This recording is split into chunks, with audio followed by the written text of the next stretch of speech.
रसेन तृप्तो न कुतश्चनून त्वमेव विद्वान् विभाय मृत्युर्आत्मानं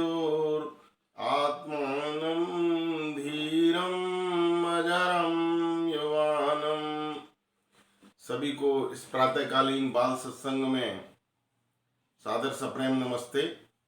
पिछले दिनों हम तीर्थ के विषय में विचार कर रहे थे।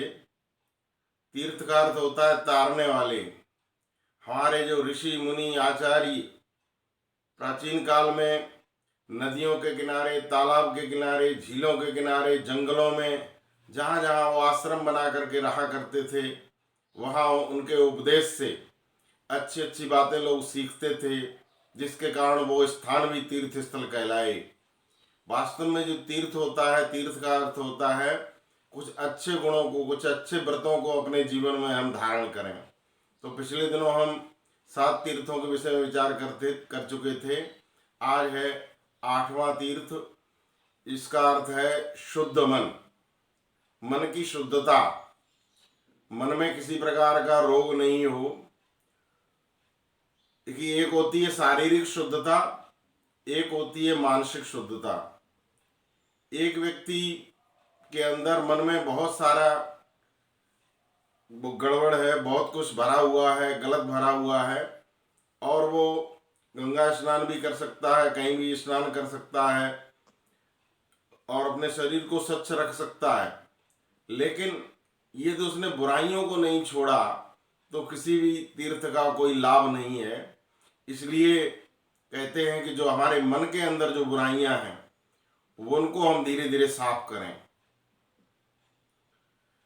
इसके संबंध में एक घटना याद आती है।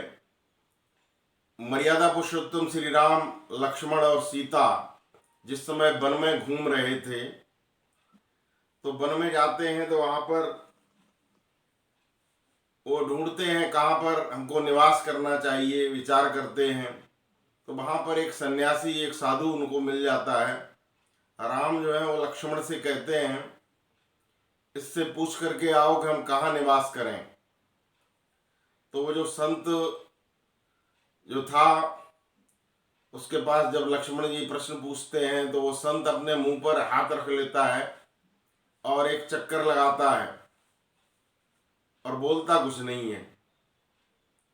फिर लक्ष्मण राम को आकर के कहते हैं कि उसने तो इस तरह से करके दिखाया है और कुछ बोला नहीं है। तो राम ने कहा उसने इसमें पूरा उपदेश दे दिया है। मुंह पर हाथ रखने का अर्थ है जिह्वा, यानी जो जिह्वा का जो स्वाद है, जो रस है, उस पर कंट्रोल रखो, उसको बस में रखो। उसने केवल जिह्वा के माध्यम से सभी इंद्रियों का संदेश दिया है। उसने कहा कि अपनी इंद्रियों को जो है वो बस में रखो और कहीं भी संसार में घूमते रहो, कहीं भी रह सकते हो आप, ये संदेश उसने दे दिया। फिर वो और आगे बढ़ते हैं। आगे जाकर के महर्षि वाल्मीकि मिलते हैं उनको। वाल्मीकि जी से भी यही प्रश्न पूछते हैं कि हम कहाँ निवास करें। तो महर्षि वाल्मीकि उनको उत्तर देते हैं कि आप राम को देखिए।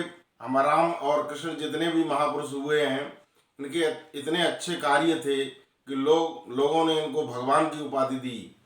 ये ईश्वर के नाम से पूजे गए।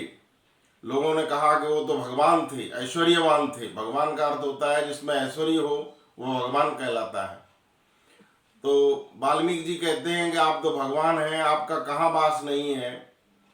तो वो कहते हैं कि गोस्वामी तुलसीदास जी ने इस संबंध में एक चौपाई लिखी है कि काम क्रोध मद मान मोहा, लोवन छोवन राग न द्रोहा, जिनके कपट दंभ नहीं दाया, तिनके हृदय बसौ रघुराया। तो वहां पर वो कहते हैं कि हे राम, आपका निवास कहाँ पर है? उन लोगों के हृदय में आप वास करते हैं। किनके हृदय में? जिनमें न तो काम का दोष है, काम क्रोध लोभ मोह काम क्रोध मद मानन मोह, मद मान मोह लोभ क्षोभ राग द्वेष, ये जो हैं ये मानसिक दोष हैं। तो वाल्मीकि जी कहते हैं कि ये जिसके अंदर मन में नहीं है उनके हृदय में आपका वास है, आप तो सब जगह सबके हृदय में निवास करते हो। तो ये जो मानसिक दोष उन्होंने बताए, काम, काम का अर्थ होता है, जैसे उस सन्यासी ने कहा कि मुंह पर कंट्रोल रखो और कहीं भी घूमते रहो। इंद्रियों की तृप्ति के लिए जब हम कुछ करते हैं तो वो कामना कहलाती है और वो काम है, और उसी में हम अपना मन लगाए रहते हैं। तो महर्षि वाल्मीकि कहते हैं कि ये दोष आप में नहीं है, जिनके अंदर नहीं है उनके अंदर आपका निवास है। फिर कहते हैं क्रोध, जब कामना पूरी नहीं होती तो लोगों में क्रोध आ जाता है, तो कहते हैं क्रोध भी नहीं आना चाहिए। काम क्रोध मद मान न मोह, मद कहते हैं किसी तरह के नशीले पदार्थों का सेवन मत करो, ये भी एक तरह का मानसिक दोष है। मान अपमान की चिंता मत करो, मोह मूढ़ता में मत पड़ो। लोभ, जब कोई कामना पूरी हो जाती तो व्यक्ति लोभ में पड़ जाता है, तो वो कहते हैं कि लोभ भी नहीं होना चाहिए।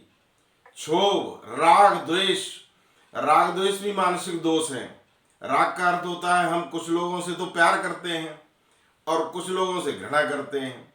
तो हमारे संत कहते हैं कि राग और द्वेष जीवन में नहीं आना चाहिए, क्योंकि ये संपूर्ण सृष्टि है वो परमपिता परमात्मा की बनाई हुई है। इसमें हम सबसे प्यार करें, किसी के प्रति राग और द्वेष नहीं रखें, सब हमारे हैं। किसी के अंदर कोई दोष है तो उससे भी द्वेष नहीं करें, और सब किसी के प्रति अधिक राग भी नहीं रखें। जब हम राग करते हैं तो किसी से द्वेष हो जाता है। तो राग और द्वेष, इसकी अग्नि में व्यक्ति जलता रहता है, ये मानसिक दोष बताए हैं। तो वाल्मीकि जी कहते हैं कि ये दोष हमारे अंदर नहीं होने चाहिए, और जिनके अंदर ये दोष नहीं है भगवान का वास उन्हीं के हृदय में होता है। तो इसलिए जो 8वां तीर्थ माना गया है वो है मन की शुद्धता। हम अपने मन को शुद्ध करें, मन के जो विकार हैं उनको पूरी तरह से दूर हटा दें। जिस तरह से वेद मंत्र कहता है, विश्वान देव सवितर दुरितान पराशुभ यद भद्रम तन्नाशुभ, हे ईश्वर हमारे संपूर्ण दुर्गुण दुर्व्यसन उनको दूर कीजिए, और जो कल्याणकारी गुणकर्म स्वभाव और पदार्थ हैं वे सब हमको दीजिए। जिस तरह से स्वामी श्रद्धानंद जी ने, उनके अंदर जीवन में बहुत से व्यसन थे, सबको छोड़ दिया और फिर अच्छाइयों को ग्रहण किया।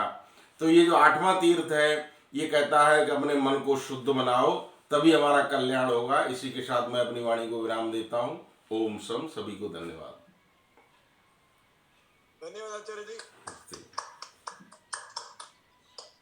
ये आपका 8वां गुण सुन के बहुत अच्छा लगा, ज्ञान मिला, और मालिक से प्रार्थना करेंगे कि हम सब सुनने वाले इसका पालन करें, तभी आपका बोलना भी सही मायने में लाभदायक होगा।